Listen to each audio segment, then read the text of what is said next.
Before the world feared vampires that stalked the night, there was a man of flesh and blood whose cruelty burned itself into history. A man who ruled with terror, forged entire forests of corpses, and inspired the most famous monster of all time. His name was Vlad the Impaler.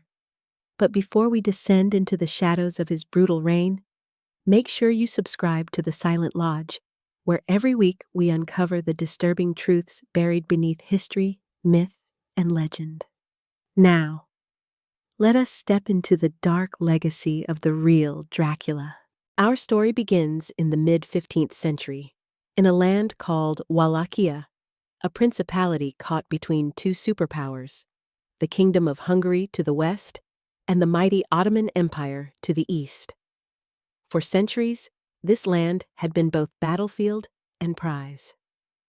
Whoever ruled Wallachia sat on the knife's edge between Christian Europe and the Islamic East. Vlad III was born into this storm in the year 1431. He was the son of Vlad II Dracula, a member of the Order of the Dragon, a chivalric order sworn to defend Christianity. From his father, Vlad inherited not just noble blood, but a name that carried weight and fear. Dracula meant the dragon. Vlad would become Dracula, son of the dragon. But his childhood was far from heroic. It was defined not by privilege, but by betrayal and captivity.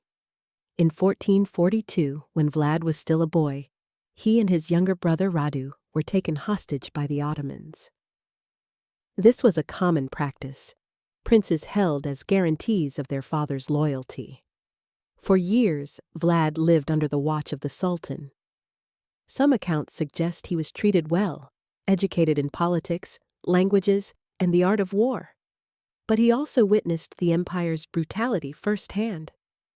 It was here, historians believe, that Vlad developed both his hatred of the Ottomans and his cold understanding of fear as a weapon.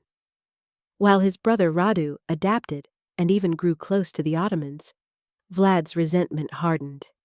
He would never forgive. And when the time came, he would return to Wallachia, not as a victim, but as an executioner. In 1447, Vlad's father was murdered in political intrigue, and his older brother was brutally tortured and buried alive by rivals. Vlad's childhood was over. He escaped Ottoman custody and began his bloody path to reclaim his throne. In 1456, at just 25 years old, Vlad Dracula seized power in Wallachia. But unlike most princes, he ruled not with diplomacy or compromise, but with terror so absolute that it would etch his name into eternity.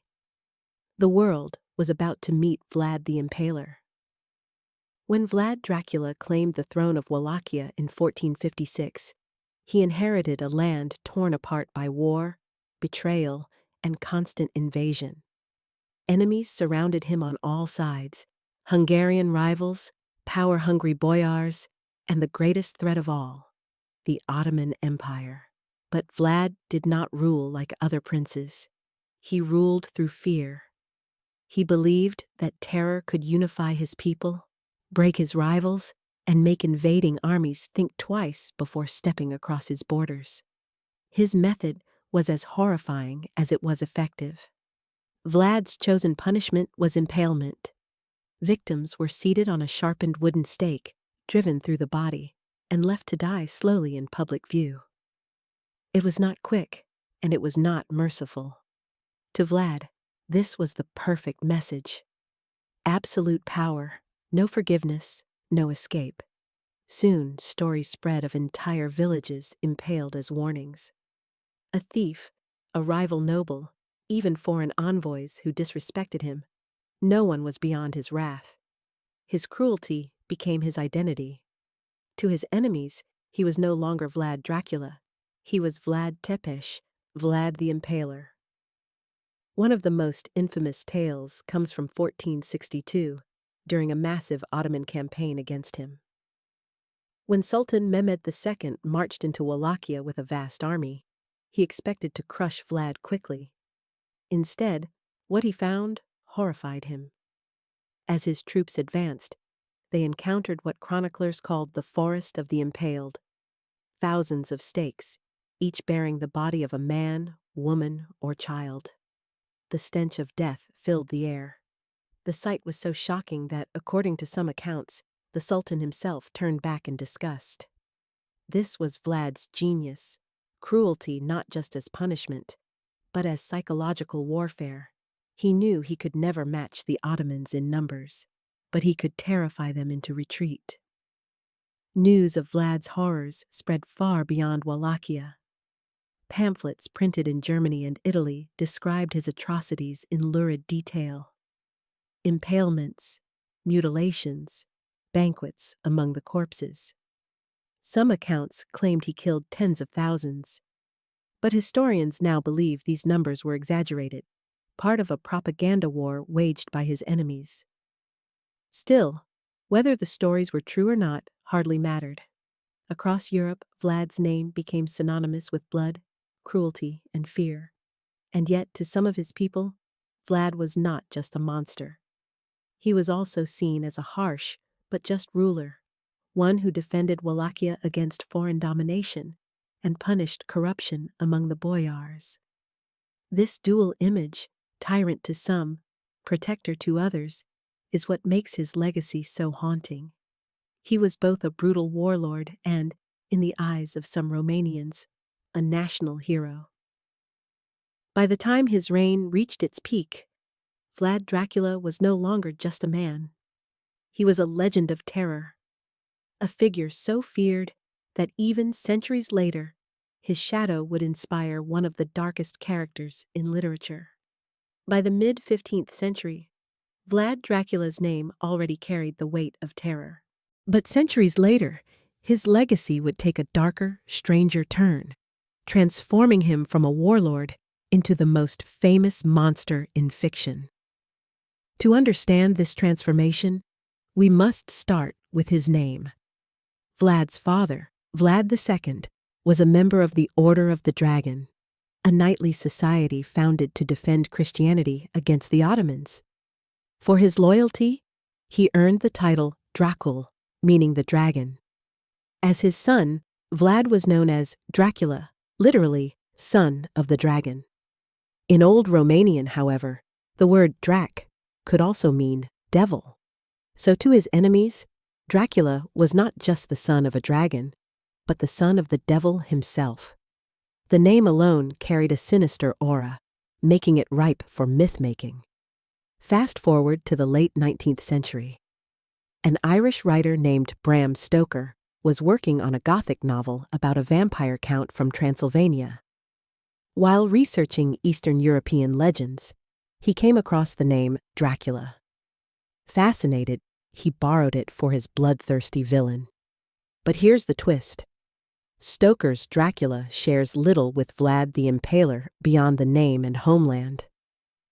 The vampire count lives in a Gothic castle, drinks blood, and stalks London, nothing like the real Prince of Wallachia. Still, the association was powerful. Vlad's reputation for cruelty gave Stoker's character a chilling foundation in real history, even if loosely connected. In truth, the vampire myths that Stoker drew upon had been circulating in Eastern Europe for centuries, long after Vlad's death. Tales of revenants, the undead rising from the grave to prey upon the living, were common in Romanian folklore. But Vlad himself was never described as a vampire in his lifetime. He did not drink blood. He did not turn into a bat. His legend was one of impalement, not immortality. And yet, because Stoker chose his name, history and myth fused together. Today, when people hear Dracula, they think of fangs and coffins, not stakes and Ottoman wars. From that moment on, Vlad Dracula's legacy was sealed. He was no longer just a medieval ruler. He had become the archetype of the vampire, a figure of eternal night, feeding on human blood, haunting popular culture for more than a century. Films, books, and countless retellings blurred the line between fact and fiction. The real Vlad became almost inseparable from the fictional count. One was a prince who ruled with terror, the other, a monster who ruled the night, and yet both shared a single unifying truth: the power of fear. By the time Bram Stoker's novel gained fame, Vlad the Impaler's shadow stretched far beyond the borders of Wallachia. He was now immortal, not through bloodline or empire, but through legend.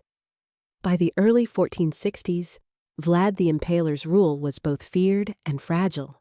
His relentless war against the Ottomans and ruthless treatment of his enemies left him isolated. Even within Wallachia, noble families and rival factions conspired against him. For years, Vlad had survived by balancing alliances between the Hungarians and the Ottomans. But his brutality, while effective in battle, earned him more enemies than friends. In 1462, after a disastrous campaign against the Sultan's forces, his power began to crumble. As pressure mounted, Vlad sought refuge with King Matthias Corvinus of Hungary. But instead of offering protection, Matthias betrayed him. Vlad was arrested and held captive for more than a decade. During this time, stories of his cruelty continued to spread across Europe. Some claimed he executed tens of thousands. Others described him feasting among the impaled corpses of his victims. Whether these tales were exaggerated or not, they ensured his legend never faded. After years in captivity, Vlad was eventually released and briefly regained the throne of Wallachia in 1476. But his second reign was short-lived. That same year, he was killed in battle, though the exact details remain a mystery. Some chronicles say he was ambushed by Ottoman assassins. Others suggest he was betrayed by his own boyars. Even his burial remains shrouded in legend. One story claims his head was severed and sent to Constantinople as proof of his death, displayed above the city's gates. Another insists his body was interred at Snagov Monastery in Romania. But when archaeologists later searched the site, no remains were found. To this day, Vlad's final resting place is unknown. So who was Vlad the Impaler, truly? To his enemies, he was a sadistic tyrant, a ruler whose cruelty knew no bounds. To many in Romania, however, he was a defender, a prince who stood against the Ottomans when few dared to resist. This duality is the essence of his legacy. To some, a monster. To others, a hero. But in either image, he was unforgettable. Centuries later, Bram Stoker's novel gave his name to the most famous vampire in history. Today, the Dracula myth draws millions of visitors to Romania, where castles and villages market their ties to the legend. Vlad's image has been immortalized not only in history books, but in films, novels, and pop culture across the world. And yet, beneath the vampire myths and gothic fiction, the real Vlad's story remains darker than any novel. He didn't need fangs or immortality to inspire fear. He had something far more powerful: terror itself. Vlad the Impaler spilled more blood in life than any vampire could in legend. His forests of the dead, his merciless rule, and his unyielding will made him both feared and revered. And though centuries have passed, his shadow still lingers, a reminder that sometimes history is more terrifying than horror. If you want more disturbing truths hidden in myth and history, make sure you subscribe to The Silent Lodge, where the shadows never sleep.